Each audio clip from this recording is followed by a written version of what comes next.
Let's make a movie together. This is a series where bit by bit, you and I will work together to create a story for a feature film. In today's video, I'm going to use everything that we've come up with so far to create sequence 1 for this film. Watch until the end and I'll give you the instructions for the next step in this series.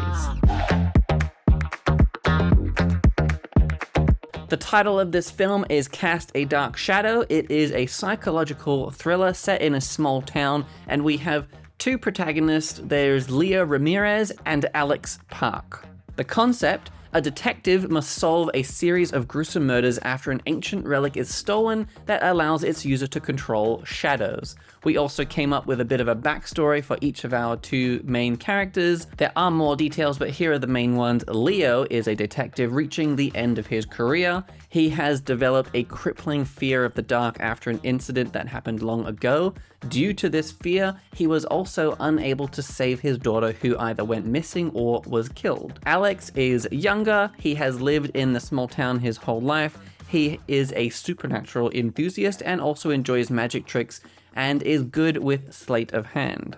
So in the last video, I got you guys to choose an antagonist for this series. Option 1, the murderer is one of the townsfolk. They found the ancient artifact either on purpose or by accident and are now using it to kill. Option 2, the murderer is some kind of ancient spirit, perhaps released from the tomb. It could even reside within the ancient artifact. This could be combined with another option where it is taking control of people and making them kill. Option number 3, the antagonist of the story is somehow also one of our protagonists, Leo or Alex. This could be in all sorts of ways. Maybe this is why Leo is afraid of the dark. Inside the dark is where he becomes something else, etc., etc. You kind of get the thing I'm trying to say with that one. Option number 4, we establish some other new character specifically to become the antagonist, the person who uncovered the ancient site, someone that went missing a long time ago. It could also somehow be Leo's own daughter.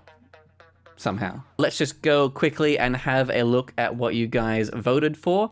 So we do only have 2 votes. I didn't actually get around to putting this one onto Instagram and TikTok and Facebook, so it's just the main YouTube video where the votes are for now. So we have 2 votes.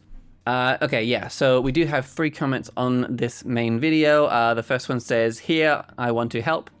That's great. Cool. Then Ethan Powell Acting says corrupt and newcomer. I believe it would be very, very interesting to have the main antagonist be revealed as Leo's alter ego, which he's unaware of. And the whole time they have been chasing the wrong shadow. If only he turned around and saw the true nature in his own shadow that has been following behind the entire time. This also explains his weird phobia of the dark. Being in a dark room allowed his alter ego slowly creep out of its shell, and Leo would start to feel uncomfortably and anxious for that reason. This alter ego was created by a result of PTSD. His daughter died and Leo felt fully responsible. Subconsciously creating this dark and damaged alter ego, filled with nothing but rage and pain. However, beyond this alter ego, an evil attached itself to it. His daughter was first exposed to the shadow artifact that corrupted her. After her death, as Leo held her in his arms, that shadow curse attached itself to Leo, corrupting his dark side. Time goes on and Leo moved away from the small town where his daughter died, and the shadow grew weaker. The small town was a beacon for the shadow. A brutal massacre begins and Leo must gain the courage to go back to where he lost his daughter at that cursed small town. Where it turns out a newcomer is deliberately trying to lure Leo back to the town so the shadow alter ego can be reawakened. So 2 antagonists, one being the obvious newcomer and the other being the secretly revealed corrupt alter ego of Leo.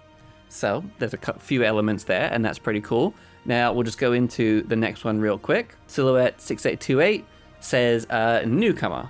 So I'm thinking Leo's daughter probably did die or was hurt, and this ancient relic trapped her in her own mind and is using her body to get revenge on those that unearthed where the relic was. I'm thinking Leo and his daughter might have gone to the small town. His daughter might have had a fascination with history and ruins. His daughter might have gotten into an accident or was sick before going to the town. Either way, she might have died in the town and became an easy victim for the relic to body snatch. I think Leo holds a lot of guilt for not being able to save his daughter, so when the murders begin in the same place his daughter died, he probably felt a sense of responsibility or a need to solve the case so more people don't die like his daughter. This also makes the case more personal to Leo, and maybe he feels a need to do it on his own. Those are the two main contributions for this one, and I think there's a lot of great stuff in there. Let's get into it. Taking these suggestions, I've written down a few notes, and I'll go through these now and let me know what you think. From your suggestions, it definitely sounds like we have a bit of a combination between some of those antagonist options. I like Ethan's idea of how Leo and his daughter originally came from the small town. Then something happens to the daughter and Leo leaves. This gives us a strong way to compel Leo to return, while also making him even more terrified of that same return. Now, as I mentioned, using everything that we've come up with so far, I'm going to do my best to piece together sequence 1 of this film. So before we actually get into writing the script, we are going to map out the major parts of the story so we at least have a rough map of which direction we're heading, which will help us when we actually start doing our screenwriting. For simplicity's sake, and to help the structure of this video series as well, because this is a bit new, I am going to loosely work with the 8-sequence structure. For those who don't know the 8-sequence structure, it's essentially breaking a feature film into 8 different parts, lasting anywhere between maybe 8 to 12 minutes. You can almost think of each of these 8 sequences as its own separate story, and then when pieced together, it creates the overall feature film. And you can watch my video on the 8-sequence structure up here, or I'll put it in the comments as well. Sequence 1 is the start of the film, and naturally it is where we introduce the main characters, the settings, the themes. This sequence typically ends with the inciting incident. So again, the inciting incident is the moment in the film where something disrupts the main character's everyday life. It disrupts the status quo and sets them on the new path. A couple of pointers to keep in mind while we are crafting the story. All of these tips that I keep saying, in the words of Captain Barbosa, the code is more what you'd call guidelines than actual rules. Also, it's good to keep in mind that the details can and most likely will change as we write the story. So the first version of script is known as the vomit draft. The first draft of any screenplay will be filled with errors, and it is then in the rewrite where we will come back through, rearrange things, change other things, and turn it into a story that actually makes some sense. So with that being said, I'm going to get into sequence 1. Nothing is currently set in stone. So during the process of writing the story, we will no doubt discover new ideas. Let's get started. Sequence 1. It starts out with a scene that establishes the tone of the film. So let's use a side character that didn't make it as one of our protagonists. Harriet Jones can be the one in charge of local law enforcement in the small town. Perhaps she sees someone, possibly some form of Leo's daughter perhaps, who lures Harriet, leading to the discovery of the ancient site. Harriet's presence somehow awakens something. We see the artifact in a special spot, then the scene finishes moments before the horribly gruesome murder of Harriet. We then cut to Leo in the big city. We set up the key details of him and his world. I imagine us starting these Leo status quo scenes with an image of him violently waking up from a nightmare and immediately reaching for the nearest light source in panic. This could help imply his connection to the incident in the town, even though it is far away. We show him at work and we reveal that he doesn't think he can take much more and is looking at retiring. He has a habit of always turning on all of the light whenever he enters a room. I would expect that we would even show his living situation, as he probably has some kind of unique setup to cater for his phobia of the dark. I also think that during this first sequence, we should also have a scene that involves Leo actually solving some kind of case, and I think that this case leads Leo into some kind of situation where he is forced into the dark, perhaps there's a power outage or something like that. Then sequence 1 typically finishes with the inciting incident. So I think we can probably use an easy tool like a news story talking about the strange discovery in Leo's hometown.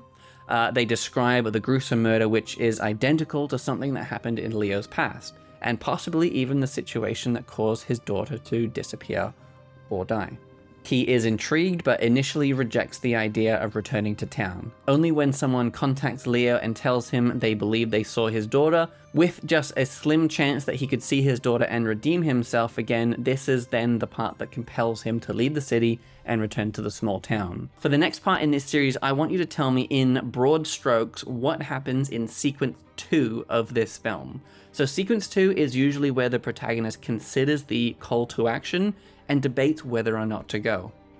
Although I've kind of already added this during sequence 1, the other elements of sequence 2 is the predicament and the lock-in. The predicament is where we establish the main conflict, and the lock-in is where the character is now past the point of no return. Some possibilities to get the ball rolling: perhaps Leo gets to the small town, but still has a period of hesitation where he considers leaving. Then, before he is able to leave, another gruesome murder happens, and for whatever reason, he is now unable to leave. Being past the point of no return could be because he feels compelled to finish the job and find closure, or perhaps some kind of supernatural element is literally preventing him from leaving. These are just a few options, just a few things to give a few ideas. So that is it. Tell me the major moments that happen in sequence 2 of this film, and I will see you in the next video.